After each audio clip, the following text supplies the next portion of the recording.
Hey guys. I just wanted to get on here tonight, and I know there's a glare on my glasses, and I'm sorry, but I just want to get on here tonight and just kind of talk to you guys about a little bit maybe about what's going on and how you're feeling and how I'm feeling and Connor and just everything that's going on. So, we have been home now for I don't even know. We're on week 3, I think. And it's hard, guys. I know this is best. I know this is where we need to be. And this, let me say this first and foremost. This is what we're doing. We're not going out. We're not, doing anything we shouldn't be. So this is what we're doing. So don't get me wrong when I'm telling you how hard this is. We're doing it. And we know it's the right thing to do. But it's difficult. We have...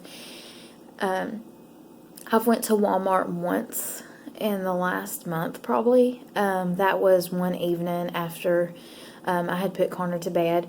Connor hasn't been out in public in a month as far as stores and things. I did have to work a couple days after school got out, so he was at the school with me like 2 days, but we were in our classroom and there was no other students there.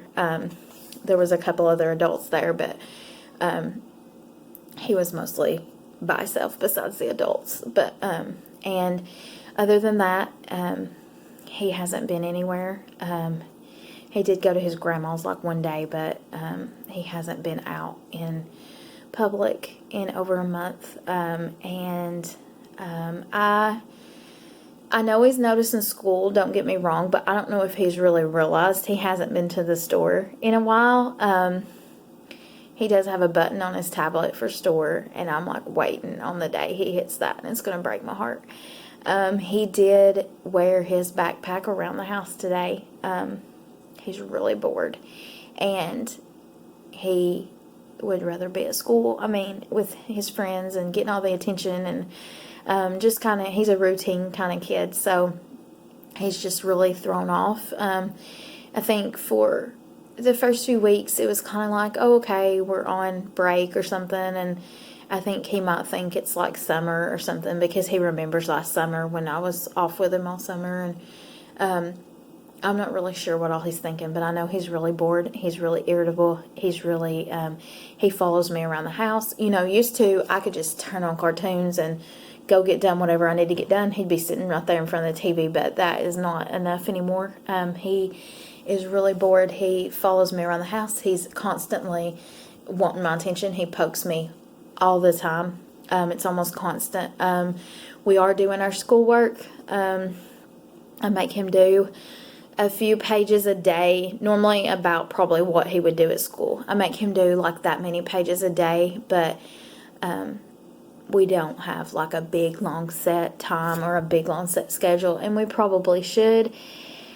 And I'm going to try to work on that. I haven't been doing a very good job, and I know that. And I know that's like really hard for me to admit because I am a teacher's assistant in a preschool room, so I should be up to par on all these activities and things I can do with him. But I feel like when you're home with your kid, it's different. And you're used to just kind of hanging out and going with the flow, but you are not used to being home this amount of time. So, like, being home this amount of time, you kind of need to do more and to do other things. So, it's hard, guys. I know that there are still people who don't get it, who do not grasp what is going on, and there are still people who think that us that work at schools are on, like, this long, glorious vacation, or staycation, I guess I should say. And I can't speak for everyone, but I can speak for the majority of us, and we are heartbroken.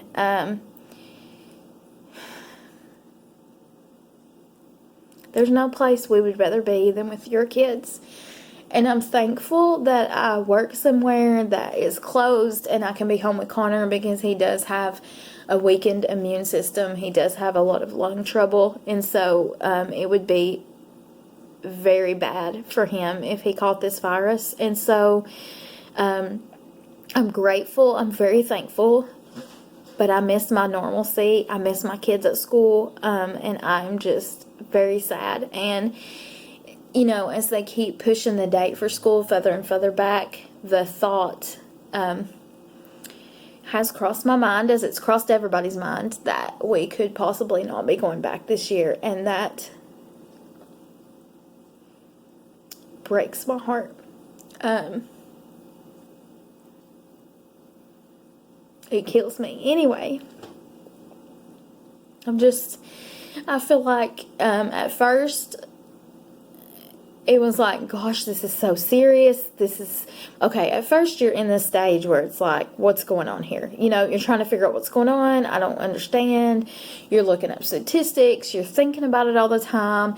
And then you kind of get in this stage where you're starting to grasp it and you're starting to realize, like, this is really serious. And then I feel like you get into a stage where you're like, I'm scared, I'm nervous, my family cannot catch this, I'm trying to take precautions, I'm doing everything I can. And then I feel like this stage, sorry guys, it cut me off. And now I feel like the stage I've kind of hit in here now is all I'm missing out on. And I know that's crazy, and I should be so thankful that I'm not working out in a job that, like, I have to keep going. I'm very grateful to be home. I'm very lucky to be home. But, like, I just keep thinking about my kids at school, and I keep thinking about just how much fun we have. And sure, it's stressful at times, and sure, there are hard days, but there's so much laughter and there's so many good days, and we're like a team and we work well together and we just love all our kids and we love each other. And so I'm just having an extremely hard time thinking that it might be next year before we go back to that. And I know that summer is not that long. I know that summer flies by. I know that we'll be right back at it. But there's some kids in our class that are moving up to kindergarten and won't be in our class. And I don't think there will be, but you never know. There could be some kids that move away this summer. And it's just, there's no closure. And it's hard. You know, it's kind of like the last day we were there, you want to go back and think, gosh, if I knew it was our last day, I would have done stuff different. And it's just hard. It's, you know, we've never dealt with anything like this. And so it's just processing all these emotions is hard. It's big. This is way bigger than us, guys. If you look at what's going on in New York and other places, it's scary. And, you know, I have a child who's got a weakened immune system, who's got a lot of lung issues, as well as his intellectual disability. I have a dad who just had surgery in February, heart surgery in February, and his immune system's weakened. His doctor's already told him he's very high risk, that he needs to stay home. He has FMLA that's running out soon. When it runs out, he has to go back to work. He has a job where he works in the public. You know, and there's so much scary things. And you need to stay home. You know, you need to stay home, but at the same time, you're going nuts. You feel like a big lump. That's how I feel most of the time. I try to get up and do things in the house, and I've been trying to tackle one project a day, like a deep clean and reorganize of one area a day. I actually did my pantry Friday, and it was a big joke with everybody because I found a 6-pack of toilet paper, which is hilarious right now because people are hoarding up toilet paper. And just things like that. And so I just really, really cleaned this week, and everything is spotless, cleaned, rearranged, moved around, organized. And now I'm like, what do I do now? And there's always more to do. There's always room for improvement. Of course, there's always laundry to do. And there's always things to do. But it's just sometimes you have days where you're so bored that you're on your feet the entire day, literally, and then you're like, I overdid it today because now I have nothing to do the rest of the week. And that's kind of where I am with stuff. And anyway, it's difficult, guys, and you will drive yourself crazy. So On the warm, really nice days, we've had a bunch of them. We've been very lucky. I've been taking Connor out to play in the yard. I've been sitting outside. He's been on the trampoline. I've jumped on the trampoline a little bit, and just kind of getting out. But still, like, you can't go anywhere. And even if during the day I think of something I need from Walmart and I'm like, oh, I need to go get that, me and Jeremy have decided that we're not going to be taking Connor out anywhere like that. And so I can't just run and get it because Jeremy's not home yet. And then when he gets home, we're trying to get ready for bedtime and all that. And then once I get Connor in bed, a lot of the stores are closing up early now, and you just don't want to get out at that time. Anyway, it's been really hard. Jeremy is awesome. Jeremy, even before this, Jeremy always gets our groceries on Fridays. He always takes care of that himself. I just make a list. He gets it. And I know I'm very lucky there because I know a lot of men do not do the shopping. And so, but still, I kind of miss that little, it just feels like a little bit of your independence is gone when, like, you're never the one going. And so I know that's a good thing. Connor's like my shadow. And so I know that that is what needs to happen, but it's still difficult, and it still feels like I'm kind of trapped in this house. And don't get me wrong, I love my kid. I love that we're able to be here during this. I know that this is like a huge blessing. This is what needs to be and what needs to happen, and I'm so grateful, but I'm going a little nuts. And so I've been, trying to blog. I've been, haven't been YouTube and vlogging, whatever. I haven't been doing that as much, as you can tell, but I'm trying to do better. A lot of the reason, I'll be honest, why I haven't hopped on here is a lot of times I'm a hot mess. Because I'm like, what's the point in getting ready? What's the point in?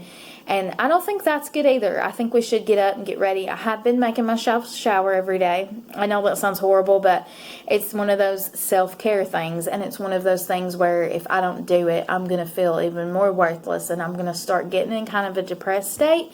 It's going to just cut me off every few minutes. Sorry, guys.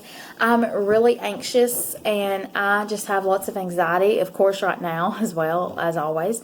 And so I know my triggers, and I know how I can easily start slipping down a slope that I don't want to slip down. And so I'm really just trying to do things that make myself feel good, do things that kind of relax me. And anyway, I know that one big thing that is really hard for me, and again, it's one of the things you can't help right now, but one thing that is really hard for me is not going to church. I haven't been to church. This Sunday will be 3 weeks, and I am a wreck about it. I'll just be honest. I'm so upset about it. And I know that that's what needs to happen. We cannot be gathered in big groups. It's not safe. But I don't know why, but I never dreamed there would be a day that I could not go to church. And I never, this has really opened my eyes, and maybe that was part of God's plan, but this has really opened my eyes to how blessed I am, and how, what a privilege so many things are that we take for granted, like going to church and hugging somebody's neck, and going out in town, and going out to the movies, and going out with friends, and just all these things that it's like, yeah, whatever, and sometimes you hardly even do them. I can't even tell you the last time I've been to the movies, but like, it just makes you realize that you are taking things for granted, and we shouldn't do that anymore. Like, this is so crazy, but the last 2 nights I've had dreams about hugging somebody, and it's like, obviously I'm going to hug Connor, obviously I'm going to hug Jeremy, but like, outside of that, you're not even with anybody to hug them. Like, and how many hugs have we took for granted, and how many times have we not hugged that person that we should have hugged, and I know it's such a trivial, simple, silly thing, but it's like my mind is going there because I'm dreaming about it even. And it's just crazy. I just wanted to get on here and tell you that we're doing good. We're going a little stir crazy, but this is where we need to be, and this is what we're going to do, and we're going to follow the guidelines, and we're going to listen to the rules, and we're going to be fine. And we are really lucky and really blessed that we have good jobs right now, and that I'm able to stay home and keep Connor in the house. We're able to work out a system to keep him out of the public, and we're able to do every single thing we can to keep him safe. The thing is, he could still get it. Something could still happen. There could be a slip. Jeremy's going to work every day, and I've heard it said before, there's like this meme going around that nobody is safe if there's someone in your house that's going to work every day. And I totally agree with that. But like, I also have to provide. We have to provide for our family, and we have to provide for our child. We have to have a roof over our head. We have to have electricity. There's so many more things that go into protecting your family, and we have to have those things. And so I'm just grateful that we're doing everything we can to keep him safe. And if something were to happen and Connor were to catch this virus, God forbid, I'm thankful that I can just have peace in knowing I did everything I could to keep him home, to keep him away from people, to keep him out of public, to keep him in his own little bubble as much as I humanly possible could. And there was nothing I didn't try to do to protect him. And so I'm thankful for that, and I'm really grateful for that. And I am praying for all the people affected, all the people, all the nurses and doctors and surgeons, and EMT workers, and all those right now who are risking their life every day and having to go home to their children, worrying, or even worse right now, having to be separated from their family in order to try to keep them safe. My heart goes out to you. I can't even imagine it. And so I just wanted to hop on here and say that we are praying, and we are protected as much as humanly possible. And guys, we are going to get through this. But I'll tell you something. We really need to lean on each other right now. And I know you think, no, because we can't even be near each other and we're social distancing and all this. You can still be supportive in so many ways. And so I just want to tell you that we have got to band together right now. We have got to be neighbors, be friends. God said to love your neighbor, and we have got to really do that right now. And I don't mean the person that lives next to you. I'm talking about loving people out in your community and out in your town. And I don't mean running up and hugging their neck, because you can't do that right now. But from where you are and in ways that you can, I want you to brainstorm, and I want you to think of ways that you can be better about loving your neighbor and helping and just taking care of those around you, and helping lighten their load a little bit if you possibly can. And I am just so thankful that I do have so many friends and family who are reaching out to me, who are just, a text or a call away, and would drop everything for me. And I'm grateful for that. But it's easy to feel alone right now. And I just want you to know that you are not alone. Just reach out to someone, and do not let yourself go down that slope, because it's going to be so easy right now for us to do that. And I just want to tell you that there's hope, and there's going to be an end to this, and we have got to just hold on to our faith, guys, and just believe that God's going to provide a way, and He's going to carry us through this. Bye, guys.